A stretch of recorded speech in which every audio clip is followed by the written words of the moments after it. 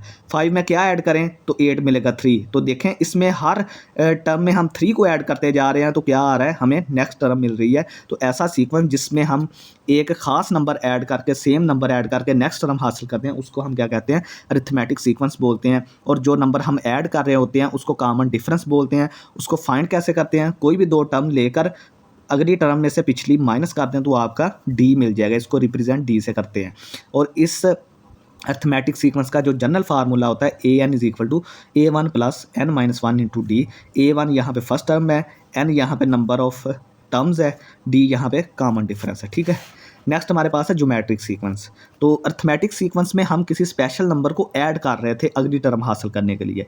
जो geometric sequence है उसमें हम एक नंबर स्पेशल को ज़रब देंगे तो हमें अगली टर्म मिल जाएगी। देखें क्या होगा, ये 3 है, फ़र्ज़ करें ये सीक्वेंस है, तो 3 में हम कौन सा नंबर ज़रब दें तो हमें 6 मिलेगा, ज़ाहिर बात है 2 से।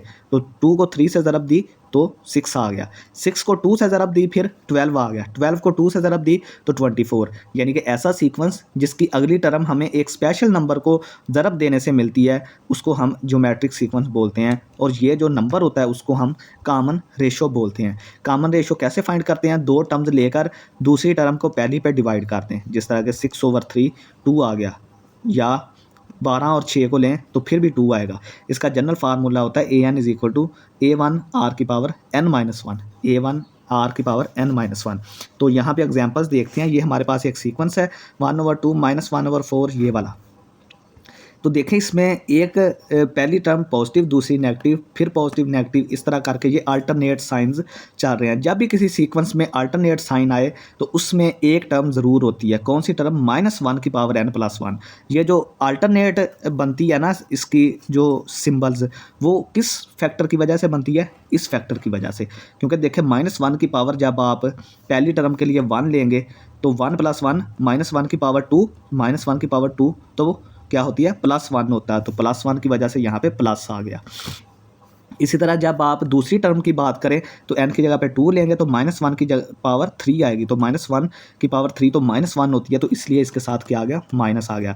हमने इस सीक्वेंस की क्या करनी है, जनरल टर्म फाइंड आउट करनी है, इसलिए हम ये चीज़ सारी ये तरतीब लगा रहे हैं। तो देखें एक तो इस सीक्वेंस में ये टर्म आएगी क्योंकि इसमें साइंस क्या है, अल्टरनेट है, एक जमा है एक माइनस है। तो जब भी ऐसा सीन होगा तो ये टर्म सीक्वेंस में उसके जनरल फार्मूला में ये टर्म ज़रूर आती है। और अगर आप न्यूमरेटर्स को देखें, यानी ये जो ऊपर वाला पोर्शन है, 1 का स्क्वायर है, 4 2 का स्क्वायर है, 9 3 का स्क्वायर है। तो देखें ये परफेक्ट स्क्वायर्स हैं। 16 4 का स्क्वायर है, 25 5 का स्क्वायर। तो इसका मतलब ये है कि एक टर्म ऊपर वाली जो है वो n का स्क्वायर आएगी, यानी सारे नंबर जो हैं वो स्क्वायर की शक्ल में हैं ऊपर वाले, तो ऊपर हमारे पास n का स्क्वायर आएगा। डिनोमिनेटर में क्या हो रहा है, डिनोमिनेटर में हर नंबर में अगली टर्म में ऐड हो रहा है, +1 हो रहा है। तो देखें यहाँ पे 2 था तो अगली में +1 होकर 3, फिर 4, फिर 5। तो इसका मतलब ये है कि इसके नीचे क्या आएगा, n+1 आएगा। यानी कि अगर फर्स्ट टर्म है तो फर्स्ट टर्म में n की वैल्यू क्या होती है, फर्स्ट टर्म में 1 होती है, तो 1 में +1 किया तो 2 आ गया। दूसरी टर्म में n की वैल्यू 2 होती है तो 2 + 1 3 आ गया। इस तरह करके इसका जनरल फार्मूला फिर क्या होगा, एक तो इसमें ये वाला फैक्टर आएगा, वो मैंने ये लिख दिया, ऊपर की तरफ n² आएगा, मैंने ये लिख दिया, नीचे n+1 आया तो मैंने ये लिख दिया। ये इसका फाइनल जो है वो जनरल फार्मूला है, ठीक है। नेक्स्ट स्टूडेंट्स, हम एक रिकर्सिवली डिफाइंड फंक्शन की रिकर्सिवली डिफाइंड सीक्वेंस की एग्जांपल करते हैं। वो थोड़ा सा मुश्किल नहीं है, इजी है। मैंने रिकर्सिव में क्या बताया था कि इसको इसकी एक इनिशियल वैल्यू दी जाती है और एक जनरल टर्म दे दी जाती है, फिर हम क्या करते हैं उस फार्मूले को इस्तेमाल करके हम नेक्स्ट टर्म्स बना देते हैं। तो देखें a1 की वैल्यू 5 है और जनरल फार्मूला हमें ये दे दिया गया है। तो a1 की वैल्यू 5, a2 की वैल्यू क्या बनेगी, a2 में ये -2 तो आएगा, साथ क्या आएगा an-1। an-1 का क्या मतलब है कि an से पिछली टर्म, यानी अगर हम दूसरी टर्म फाइंड आउट कर रहे हैं तो दूसरी टर्म से पहली टर्म क्या है, पहली टर्म, ठीक है। दूसरी टर्म से पिछली टर्म क्या है, पहली टर्म, तो पहली टर्म की वैल्यू क्या है 5। तो देखें -2 को हम 5 से ज़रब दे देंगे, ये -10 के बराबर आ गया। इसी तरह a3 में -2 तो आएगा, साथ 3 है, a3 यानी थर्ड टर्म फाइंड आउट कर रहे हैं, तो यहाँ पे a2 आएगा, a2 की वैल्यू -10, तो देखें ये 20 आ गया। तो इसका जनरल फार्मूला क्या होगा, an देखें यहाँ पे अगर आप गौर करें -2 की पावर n-1, -2 की पावर n-1 इंटू 5 आ जाएगा, ठीक हो गया। तो देखें यहाँ पे अगर आप इस सीक्वेंस में गौर करें तो 5 का जो फैक्टर है हर में आ रहा है, इसमें भी 5 आ रहा है, इसमें भी आ रहा है, इसमें भी 5, 10 की जगह पे 5 आ सकता है ना। तो हमने 5 को फैक्टर आउट करके 5 लाजमी आएगा। फिर -2 की पावर n-1, यानी कि आपने अरेंज किसको करना है, -2 को इस तरह अरेंज करना है, ठीक है। ये इसका जनरल फार्मूला आ गया। नेक्स्ट हमारे पास है अनबाउंडेड सीक्वेंसेस। तो an important question when studying infinite sequence is how their terms behave as n approaches to infinity. जब भी हम सीक्वेंस को स्टार्ट करते हैं इनफाइनाइट सीक्वेंस को, तो हमारा ये क्वेश्चन होता है कि जब n अप्रोचेस टू इन्फिनिटी है यानी इनफाइनाइट टर्म्स हैं, तो वहाँ पे क्या जो है वो बिहेवियर है सीक्वेंस का जब n हमारा इन्फिनिटी को अप्रोच करता है। It is same as discuss limit of sequence as n approaches to infinity. तो ये उसी तरह है जैसे अगर हम किसी सीक्वेंस की जो लिमिट है वो n अप्रोचेस टू इन्फिनिटी पे फाइंड आउट करें, ये सेम वही बात है कि आप अगर सीक्वेंस की जो टर्म्स हैं जब वो इन्फिनिटी को अप्रोच करती हैं, नंबर ऑफ सीक्वेंस की टर्म्स जो हैं वो इन्फिनिटी की तरफ जाती हैं, तो वो सेम ऐसे ही है जैसे आप उसकी लिमिट फाइंड आउट कर लें n अप्रोचेस टू इन्फिनिटी पे। तो देखें यहाँ पे अगर आप बात करें तो ए एन फ़र्ज़ करें 2 + 5n, ये हमें एक सीक्वेंस दिया गया है, इसकी फर्स्ट टर्म 2 है, 7 है, 12 है, 17 है। तो इस तरह करके जब आप इसकी टर्म्स को बढ़ाते जाएंगे तो ये बगैर किसी लिमिट के बढ़ती जा रही हैं, बड़ा नंबर होता जा रहा है। 17 के बाद 24, 30, 40 इस तरह करके बड़ा नंबर होता जाता है। तो इसका मतलब ये है कि जब आप इसकी नंबर ऑफ़ टर्म्स यानी इनफाइनाइट यानी कि नंबर ऑफ़ टर्म्स की तरफ जाएंगे, बहुत बड़ा जब n लेंगे तो वो आपकी लास्ट टर्म जो हैं वो इन्फिनिटी की तरफ चलती जाएंगी, ठीक है। तो यही इसका मतलब है कि जब आप इन्फिनिटी की तरफ इनफाइनाइट टर्म्स की तरफ जाएंगे यानी कि लिमिट लेंगे इसकी n approaches to infinity sequence की, तो वो किसकी तरफ जाएगा, इन्फिनिटी की तरफ जाएगा, क्योंकि आप इसको देख रहे हैं कि ये नंबर्स बढ़ता जा रहा है, नंबर्स बढ़ते जा रहे हैं। तो ये एक टाइम आएगा जब आपका जो नंबर ऑफ़ टर्म्स जो हैं वो यानी कि इसी तरह करके ये तो मैंने 4 टर्म्स लिखी हैं ना, जब हम बहुत 2 अरब 3 अरब 4 अरब बहुत बड़ी टर्म्स ज़्यादा टर्म्स लिख लेंगे तो एक टाइम आएगा कि इसकी वो आखिरी टर्म जो है वो इनफाइनाइट हो जाएगी। इसी तरह देखेंगे ये सीक्वेंस है bn 4 - 1/3 की power n approaches to 4 as n approaches to infinity. तो देखें ये वाला जो नंबर है ना, इस पे तो लिमिट अप्लाई होगी, ठीक है, n अप्रोचेस टू इन्फिनिटी जब करेंगे इस पे अप्लाई होगी क्योंकि इसमें n है ही नहीं, तो ये तो कांस्टेंट है, ये वैसे ही आ जाएगा। तो जब इस पे लिमिट अप्लाई करेंगे तो जब बटे वाला नंबर होता है, बटे वाला नंबर उसकी अगर पावर आप बड़ी करते जाएंगे, जब आपके पास कोई बटे वाला नंबर है और उसकी पावर्स को आप इन्फिनिटी की तरफ बड़े नंबर की तरफ लेके जाते हैं तो वो नंबर 0 की तरफ जाता है ओवरऑल, ठीक है। यानी कि n जब हमारा बहुत बड़ा होगा इन्फिनिटी की तरफ जाएगा तो ये नंबर हमारा बहुत छोटा यानी कि 0 की तरफ अप्रोच करेगा। तो इसका आंसर 4 आ जाएगा, इस पूरे का 0 आएगा और इसकी जो ओवरऑल आंसर 4 है। तो इसका मतलब ये है कि ये कन्वर्ज करेगा सीक्वेंस। एक सीक्वेंस होता है कॉस पाई एन। अब अगर आप इसके कोई भी एन की वैल्यू लें, कोई भी आप कॉस का एंगल लें तो वो हमेशा किसके दरमियान रहता है, -1 और 1 के दरमियान। साइन और कॉस की ये खूबसूरती है कि आप उसका बड़े से बड़ा एंगल भी दुनिया का ले लें तो उसकी वैल्यू हमेशा -1 और 1 के दरमियान ही रहती है। तो देखें hence never settle down so limit does not exist. तो ये कभी -1 में होता है, कभी 1 होता है, तो इसकी लिमिट जो है वो एग्जिस्ट नहीं करती क्योंकि ये किसी सिंगल नंबर को अप्रोच नहीं करता, कभी 1 हो जाता है, कभी -1 हो जाता है, ठीक है।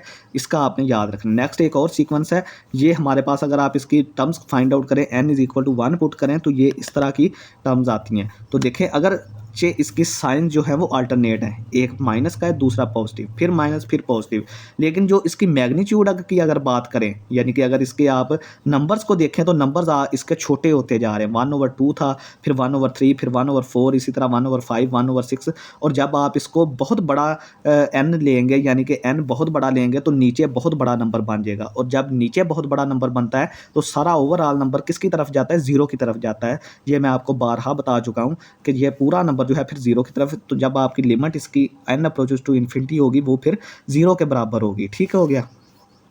नेक्स्ट हमारे पास है convergent and divergent sequences. A sequence an is convergent if there exists a real number l such that the terms of an can be made as close as to l we wish by choosing n sufficiently large. If no such term number exists the sequence is divergent. तो मैं आपको सादा अल्फाज में बता दूं कि जब आप किसी भी सीक्वेंस की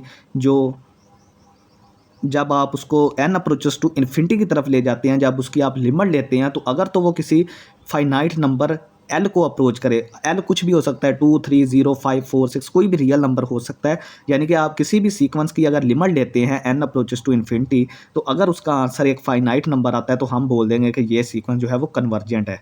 अगर ऐसा नहीं होता, ऐसा कोई नंबर एग्जिस्ट नहीं करता, उसका आंसर +इन्फिनिटी या -इन्फिनिटी आता है, तो हम बोल देंगे कि ये सीक्वेंस क्या है, डाइवर्जेंट है। तो देखें यहाँ पे ये सीक्वेंस है, and f of x is defined for all positive real number such that fn = an for n = or greater to 1. If x approaches to infinity, तो देखें हमने क्या किया कि हमने सीक्वेंस को फंक्शंस की टर्म्स में डिफाइन कर दिया। देखें जो ए एन था हमने उसको क्या किया, एक फंक्शन की सूरत में डिफाइन कर दिया, यानी कि एफ ऑफ एक्स की शक्ल में डिफाइन कर दिया। एफ ऑफ एक्स की जगह पे हमने एन ले लिया, क्योंकि जो हमें सीक्वेंस दिया होता है वो एन की टर्म्स में दिया होता है, तो हमने एफ ऑफ एक्स की बजाय उसको एफ ऑफ एन कह दिया। तो एफ ऑफ एन किसके बराबर है, ए एन। ए एन क्या है, यहाँ पे जो जनरल फार्मूला सीक्वेंस का होता है या जो nth टर्म होती है उसको रिप्रेजेंट करता है ए एन। तो देखें जब आप फंक्शन की लिमिट लेते हैं x approaches to infinity exist then the sequence an converges the same limit as sequence domain is contained in domain of f। तो देखें अगर आप उस फंक्शन की एफ ऑफ एक्स की लिमिट लेते हैं एक्स अप्रोचेस टू इन्फिनिटी और उसका जो आंसर आता है फिर वही आंसर आप अगर सीक्वेंस की लिमिट लें तो वही आंसर आपकी सीक्वेंस की लिमिट का भी वही आएगा। ठीक है, हमने क्या किया, सिंपल हमने जो फंक्शन था उसको हमने रिलेट कर दिया सीक्वेंस के साथ। ठीक है, तो फंक्शन की हमने लिमिट ली एक्स अप्रोचेस टू इन्फिनिटी पर, जो आंसर आया तो जब फंक्शन का भी वही फार्मूला है और सीक्वेंस का भी वही फार्मूला है, फंक्शन के लिए हम एक्स अप्रोचेस टू इन्फिनिटी ले रहे हैं और सीक्वेंस के लिए एन अप्रोचेस टू इन्फिनिटी ले रहे हैं, बाकी फार्मूले दोनों के सेम है, जिसमें हमने लिमिट्स को पुट करना है तो दोनों की लिमिट जो है वो सेम आ जाएगी। ठीक है, this connection between sequence and function helps to find limit of r की पावर एन व्हेन आर हमारा 0 और 1 के दरमियान होगा। तो देखें ये सीक्वेंस और फंक्शंस के दरमियान जो रिलेशन है, कनेक्शन है, इसकी मदद से हम आर की पावर एन, ये एक बहुत इम्पोर्टेंट हमारा एक फंक्शन है, इसकी हम जो है लिमिट फाइंड आउट करने के काबिल हो जाते हैं जब हमारा 0 जो है आर हमारा 0 और 1 के दरमियान होगा। इसके हम 3 केसेस बनाएंगे। सबसे पहले केस में क्या होगा कि आर हमारा 0 भी हो सकता है, 0 से बड़ा भी हो सकता है, लेकिन 1 से छोटा होगा। तो देखें इस तरह के केस में अगर 3/4 की पावर n है and continue function f of x is equal to 3/4 की power x because limit x approaches to infinity 3/power की x is equal to 0।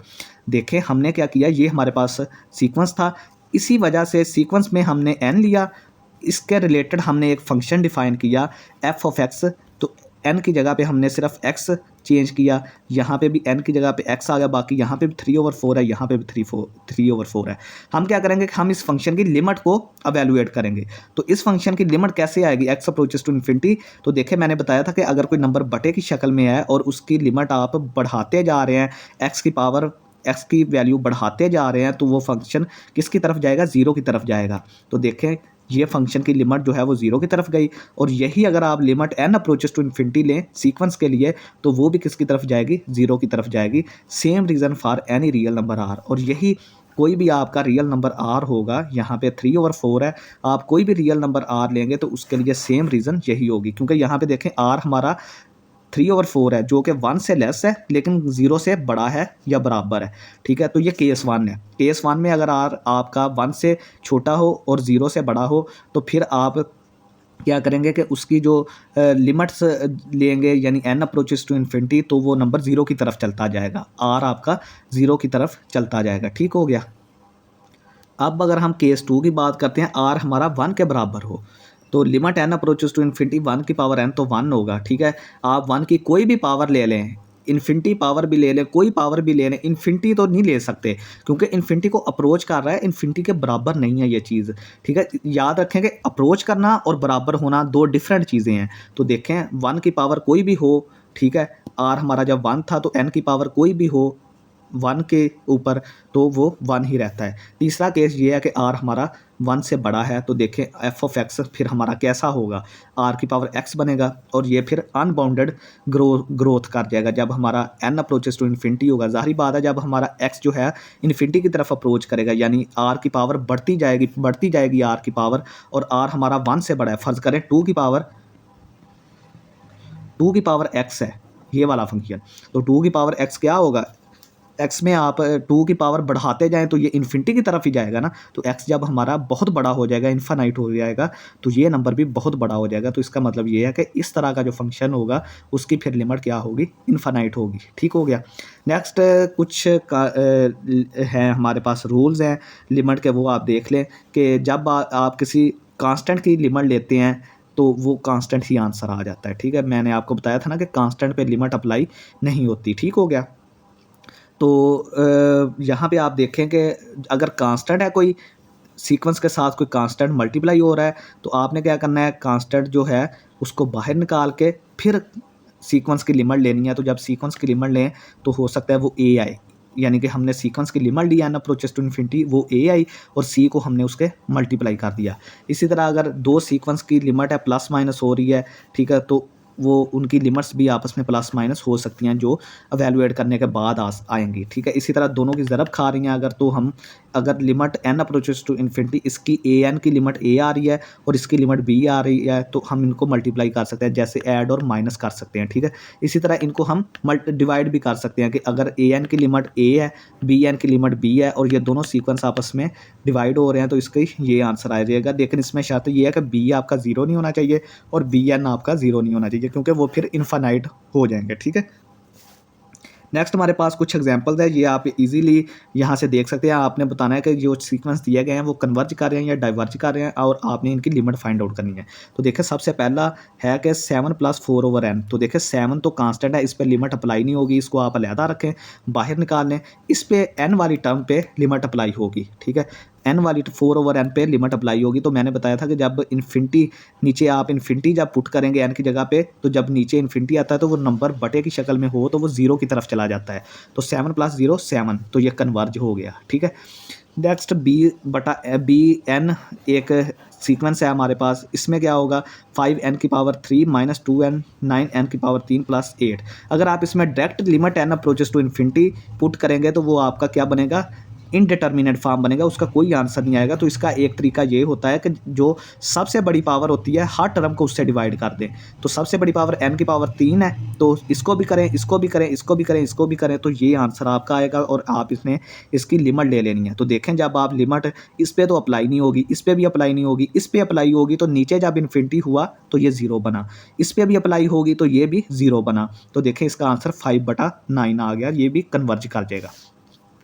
Next हमारे पास है Cn = 3n/n⁻³ डिफाइन। इसके रिलेटेड हम एक फंक्शन डिफाइन करेंगे f(x), तो 3x बना, x³ बना, for x > 0 then Cn = f(n). तो देखें हमने एक सीक्वेंस हमें दिया गया था, उससे हमने एक रिलेटेड फंक्शन अप्लाई बना लिया, ठीक है। सिंपल हमने n की जगह पे क्या किया, x पुट कर दिया।